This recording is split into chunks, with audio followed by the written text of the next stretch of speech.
política. ¿Cómo andas? ¿Todo bien? Bien. Qué bueno tenerte acá. Bien. Así que yo contento de poder preguntarte, de poder analizar un poquito la política.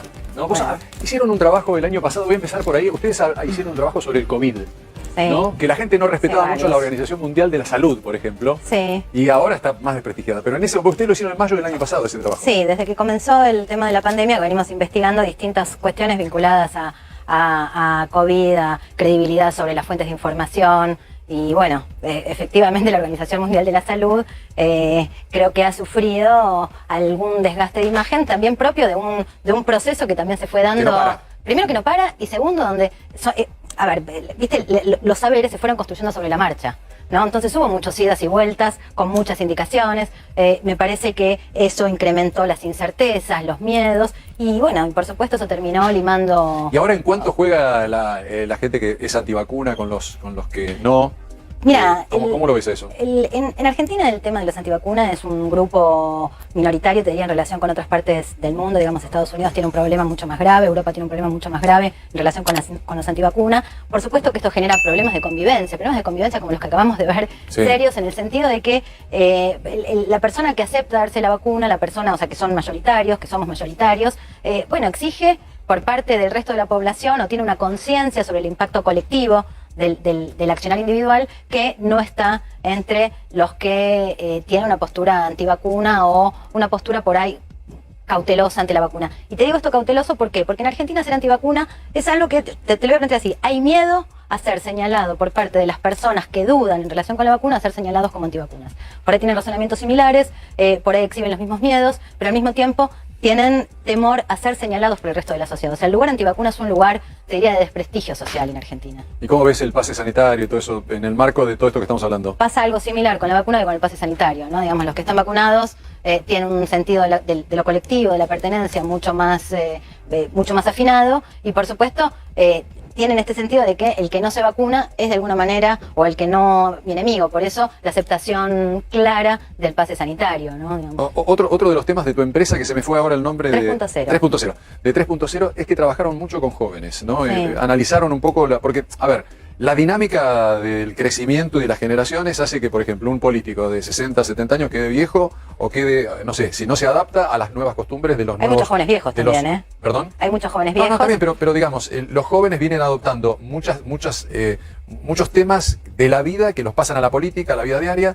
¿Cómo ustedes estudiaron el tema también y lo analizaron? ¿Cómo lo encontrás en la Argentina con respecto a esas nuevas generaciones con los políticos más grandes que hay en la Argentina? Bueno, a ver, lo primero que tengo para decirte es que todas las instituciones clásicas hoy tienen un problema ante las nuevas sensibilidades, ¿no? Digamos, los sistemas de medios, la política clásica, las formas clásicas de estudiar, digamos, estamos en un momento cultural bisagra. Entonces hay muchas cosas que están cambiando ahí.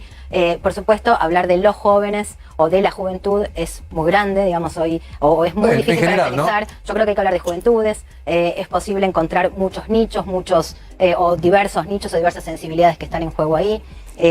Por supuesto, recién hablaban hace un ratito ustedes de los jóvenes niní, creo que Campo Longo planteaba, ese es un segmento muy claro, niní en el sentido de que ni estudian ni trabajan. Te agrego sí, el sector liberal, ¿no? Con Milei y la juventud, ¿no? Porque tiene sí, de derecha y tiene de izquierda también. O sea, los jóvenes como que entraron en un terreno que Milei los trajo. Después podemos analizar si está bien o está mal, si la política te va o no te va, pero él los trajo. Absolutamente, interpeló a un segmento de la juventud, te diría, no solo de los jóvenes, sino de los jóvenes varones, en mayor medida que las mujeres.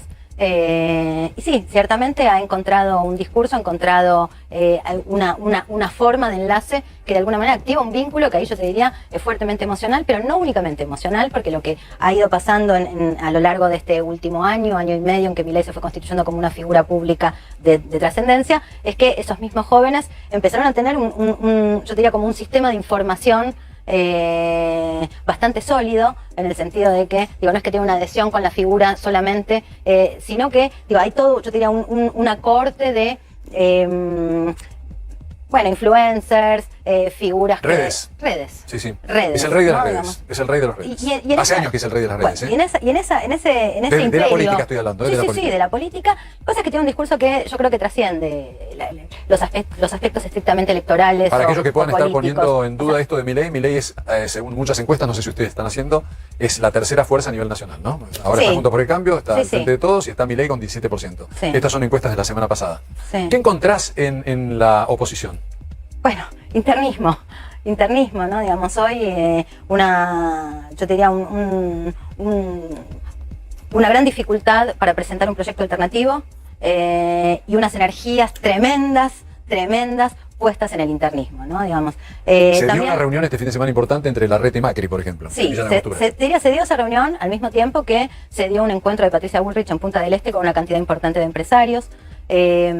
Son dos imágenes, ¿no? Digamos, la imagen de una figura, te diría, empezando a armar y a cobrar vuelo, y al mismo tiempo una figura política que estaba muy bien posicionada, como Larreta, que hizo una buena elección, pero que creo que no la ha podido capitalizar del todo bien, y que de alguna manera ha tenido que ir, o por lo menos una lectura posible, una interpretación posible es, ha tenido que ir a buscar el ala de Macri ¿Y cómo entendés el Neuquén, alejamiento, entre comillas, de Larreta con Vidal cuando él la trajo a la capital, la amparó, la protegió y la sacó a Patricia Bullrich? O sea, ¿cómo ves ahora esa situación? Porque hay una nueva situación. Ya Vidal no es la Vidal de antes, ¿no? Bueno, ya no lo era en la elección. Yo creo que solo que no se llegó a ver a tiempo, ¿no? Digamos, me parece que Vidal fue responsable de alguna manera o le ha hecho pagar a Larreta un costo político, el costo político de su indecisión entre si la provincia o la capital federal. Creo que esa migración de frontera, ¿no? Ese trasvasamiento de la provincia a la capital, fue algo que, bueno, al electorado... Bueno, a la propia Patricia Bullrich no le gustó. le pasó factura, No ¿no? le Diciendo gustó. que no fue una elección, una buena elección. Y Patricia Bullrich me parece que pedía poco, Larreta no se lo dio y empezó a caminar. Lo que pasa es que creo que Empezó a Larreta no se lo caminar. dio, no sé qué opinas, es pregunta, ¿eh? Sí. Que no se lo dio a Patricia Bullrich porque veía en Patricia Bullrich una oponente, ¿no? Importante. Sí.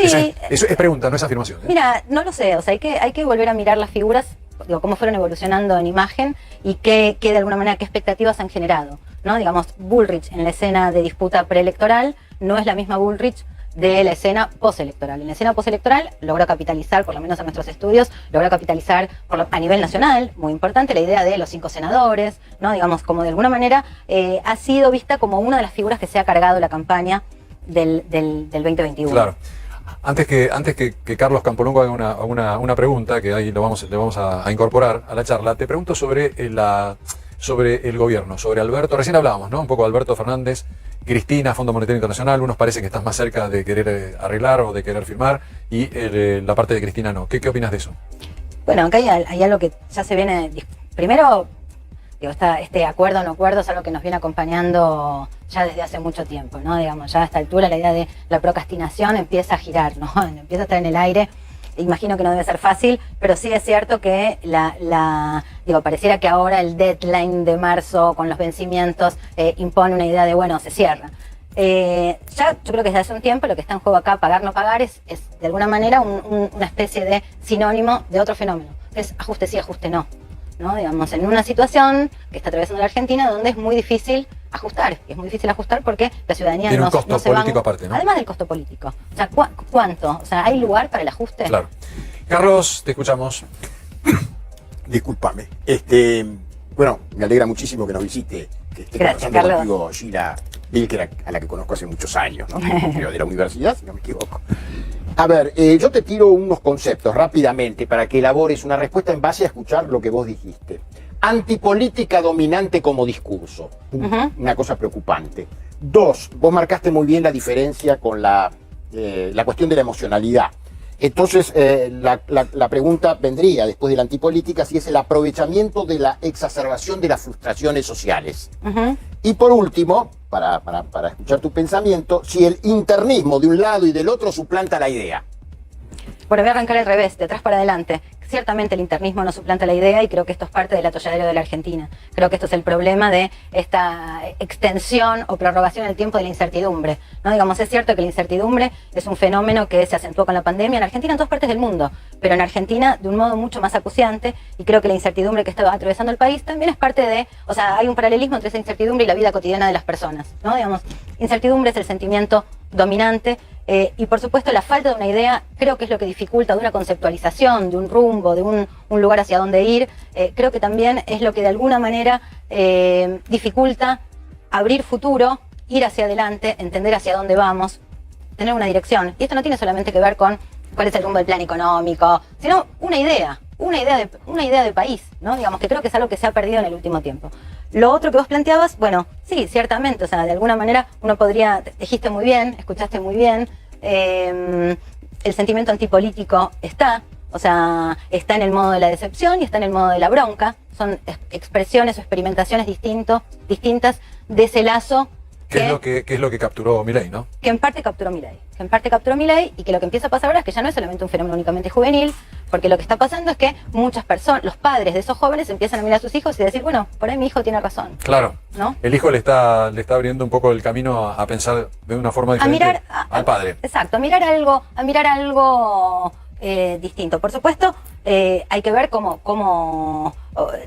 también tengo la impresión de que el propio Milei tampoco encuentra o es capaz de transmitir una idea del hacia dónde, ¿no? Sobre todo es una idea muy fuerte de esto no, o sea, la explotación del enojo. Sheila, te hago la última pregunta, tiene que ver con el presidente que tenemos. Un presidente que está contra las cuerdas, con muchos temas, ¿no? Con temas políticos, con temas económicos, sin dinero. ¿Perdón? Sanitarios también. También, obviamente sanitarios. ¿Qué ves de acá? Porque son 2 años los que faltan todavía. O sea, ¿qué futuro estás viendo? Porque aparte, porque si tuviera todo un gobierno apoyándolo, pero el tema es que está dividido el gobierno también. Entonces, este panorama es muy desalentador, ¿no? Quería preguntarte esto. Bueno, mira, vos hablas de desaliento.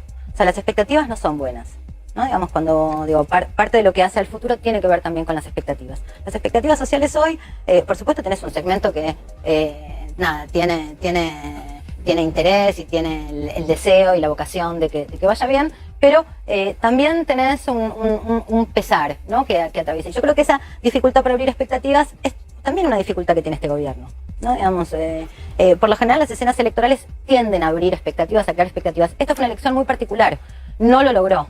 ¿No? Digamos, no ha logrado abrir sentido de futuro, generar ilusión, generar esperanza. Entonces, bueno, creo que eso es uno de los problemas. Los problemas de las internas en el gobierno también son un problema. ¿Lo descartás a Macri o no lo descartás a Macri? No, en este país primero es muy difícil descartar a nadie. Segundo, hoy Macri tiene una imagen negativa que es un problema para una escena de balotaje.